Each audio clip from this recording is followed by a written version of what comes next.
How's it going, guys? Luke here from LAGFX. In today's video, we're going to go over everything you need to know about support and resistance levels and lines. This is something most technical traders will implement into their analysis before they go on to place trades and have their bias for their positions. Now, the first thing we are going to go through is finding levels of support and resistance.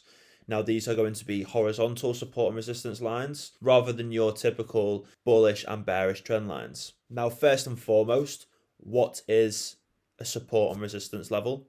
Well, a support level is somewhere that price would drive down to, be rejected, and we would see price push up. So this typically acts as a level of support. Now, a resistance level is basically the opposite. So where price has been driven up, it's rejected, and it's then come down. Again here, price is pushed up, rejected, and then come down. What I'll do now is I'll throw a diagram up on screen so you can see exactly what support and resistance looks like, and it gives you a better understanding as well. So as you can see, it's a zigzag pattern that is going up in a bullish market. So this is a bullish trend, this is a buy-in dominant. And this is basically showcasing both resistance and support. Your resistance levels indicate where there will be a surplus of sellers, whereas your support levels indicate where there will be a surplus of buyers. Now, what this means is when price gets pushed up into a level of resistance, we will see some kind of rejection and price fall down. Now, that is because people have selling orders waiting to be activated. Now, once they're activated, that will drive the price down, and then it will hit a level of support. Again, there'll be a large amount of buy-in orders pushing the price up. Now, typically in a bullish trend, your buyers are going to be dominant. They're going to be stronger than the sellers. So this is why you will see these bullish impulses break the previous levels of resistance where those sellers were lying. And this is exactly how your bullish and bearish trend lines are created. Now, depending on the strength of either the bears or the bulls, most of the time you will see a clear trend, whether it be a bearish one or a bullish one. I also like to refer both resistance and support as your ceiling and the floor. So the resistance zone is keeping price down, and it is therefore acting as a ceiling for price. It's stopping the price from breaking above. And the support is obviously the opposite. So that's the floor. It's stopping the price from breaking below. Now, what happens when price actually breaks above a level of resistance, so actually breaks through the ceiling? Well, when price breaks through the ceiling, it is now considered the floor, so it is now considered an area of support. What I'll do is I'll throw up a diagram now just to show examples of this, just to make it a little bit easier to understand. As you can see, what was once resistance, acting as a ceiling, is now acting as a floor. It is now acting as support, as it is stopping the price from breaking back below, as it is now actually holding price up instead of keeping it down. Now, in most simplistic terms, what you're wanting to do when trading the support and resistance lines is actually place your positions on the bounce. So you want to buy when the price falls towards a level of support, and you want to sell when the price rises towards a level of resistance. So here, for example, you would want to buy into the market as the price has been pushed up, and here you want to sell into the market as we have a large fall down. So when it actually comes to drawing out my support and resistance levels, what I like to do is go up the market slowly like this with my cursor. Look for areas that there have been plenty of taps. I can see here there has been a few. So I'm going to place one line here. We have a tap here, a tap here, a tap here. This is a break, but this is a failed breakout. So I'd consider this a tap as well. We'll get our cursor again and do the same again. Again here, we have a few taps. We have a tap here, a tap here. And we have a few taps over here as well, and a tap here. So again, I've placed a line there. We go up again. Again, we have taps here, taps here, taps here. So what I'm going to do now is finish drawing my lines out. So I'm going to fast forward the recording, and then we'll go on to the next step.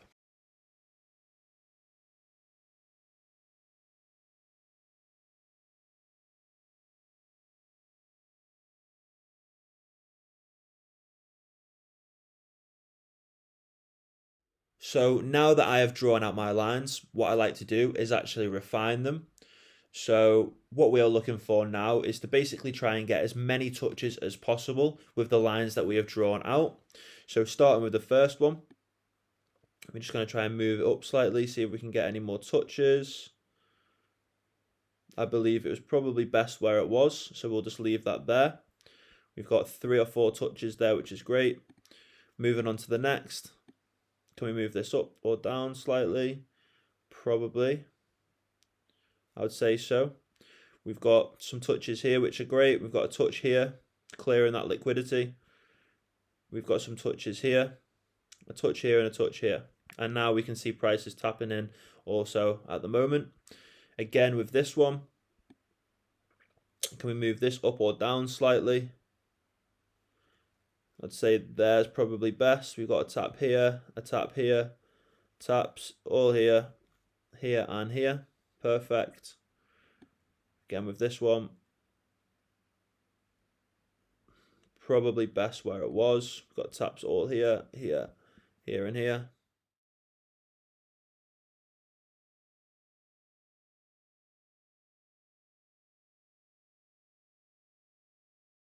So now that we have refined our support and resistance lines, what we want to do now is look for those power moves into support and resistance, as well as our strong price rejections. And what this will do is basically help us profit from the trades that we will go on to place. Now, just as a quick example, when I talk about power moves into support and resistance, say that this is a level of resistance, this is a level of support.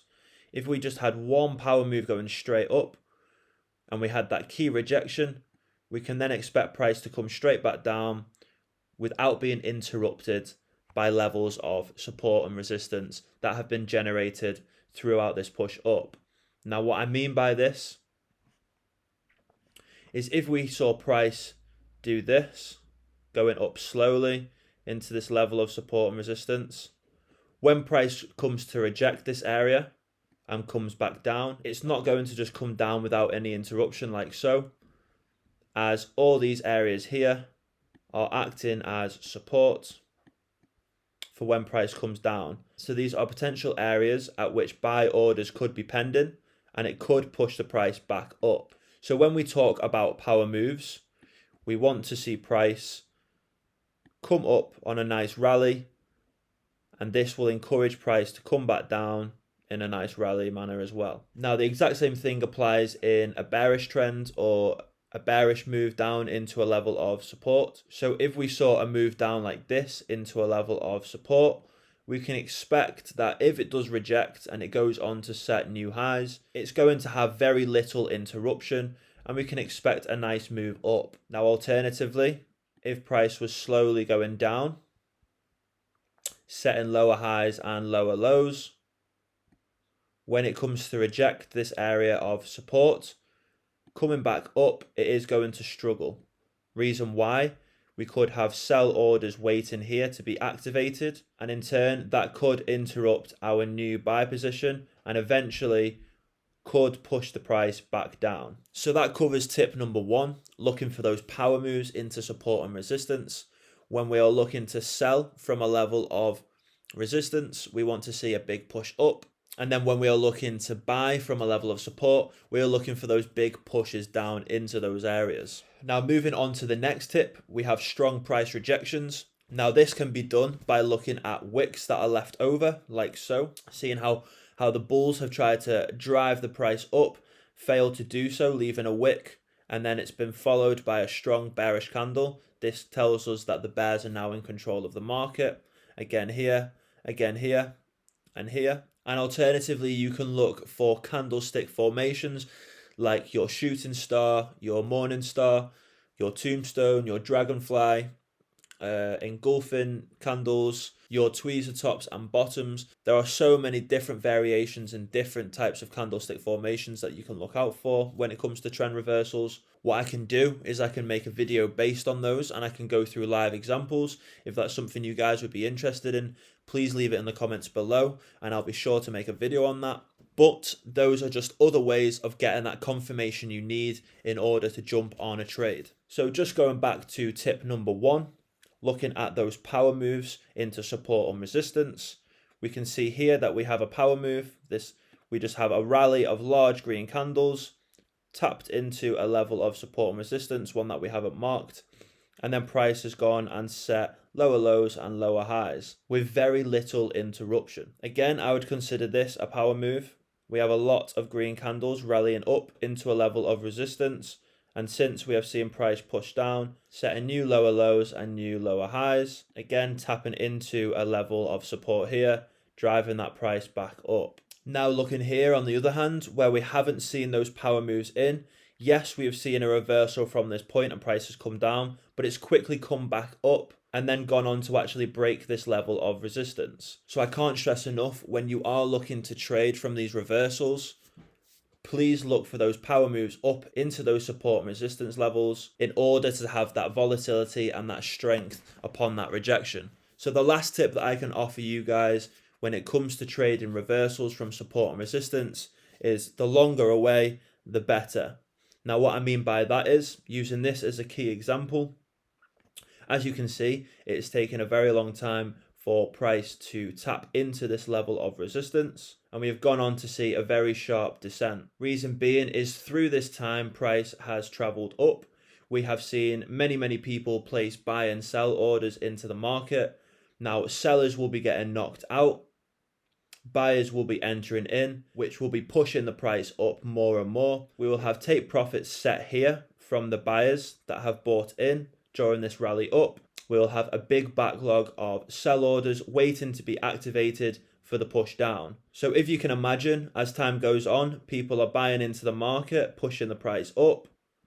Then once it hits this level of resistance, those take profit orders are being activated. So people are closing those buy positions, and all those sell positions, all those sell orders are actually being activated and put into the market, which then drives the price down. So we have very little buying pressure in the market, and we have a lot of selling pressure in the market. So again, this is why it is great to look for those power moves into support and resistance, but also look for moves that have taken a long period of time to actually achieve that full-on reversal. So now that we have distinguished what support and resistance levels are, how to draw them and when to draw them, now we need to look at how we can enter in on positions and actually capitalize from these areas. So going back to strong price rejection, what that means is when we see a large wick left over like this, that is basically informing us retail traders that price has tried to break below, failed to do so, and has gone on to set new highs. So what we could do after seeing this rejection candle followed by a green bullish candle is we could actually place our long positions like so. We could have our stop loss just above our support level or the last low that it produced. So we would go from here. So let's just say 115 pips. This is obviously a long-term hold. We would then want at least a 1 to 2 risk to reward ratio, making it worth our time. So if we did that, this is just a 1 to 2 risk to reward ratio, risking 115 pips to make 230 back. And as you can see, in 3 days, our take profit was achieved. Again, moving on to our next example, we can see the power move here, which is great. We have rejection from the wicks, telling us that price has tried to break through but failed to do so, then followed by a large red candle here. So again, what we would do is when we see that rejection from the wicks, as well as the bearish dominance taking over, as soon as the previous candle has been engulfed, I'd be looking to place my position. I'd have my stop loss again just above the last high that was produced, and I'd want my take profit to be at least double my risk, making this another 1 to 2 trade. And as we can see, we're risking 133 pips and we've made back 267. Again, I'm just going to show one more example. So we have the power move here. We have large green candles going into our level of resistance.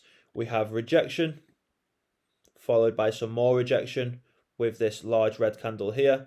So I'd look to place my sell position with my stop loss just above the last high that was produced, as that would be protecting our stop loss, and we want our take profit to be at least double our risk. Again, as you can see, take profit has been achieved with no issues. Now there is just a few examples on how we can trade both support and resistance lines on the higher time frames. This can be implemented on the lower time frames, but we can expect that these support and resistance lines can be broken a little more often, as those structural points and those areas won't be as strong. Now, as I don't want this video to be too long, what I'm going to do is actually stretch this out into a 3-part series within Learn to Trade. So part 1, we have gone over support and resistance as a whole, what they are, what they mean, how to trade rejection from support and resistance, and what to look out for.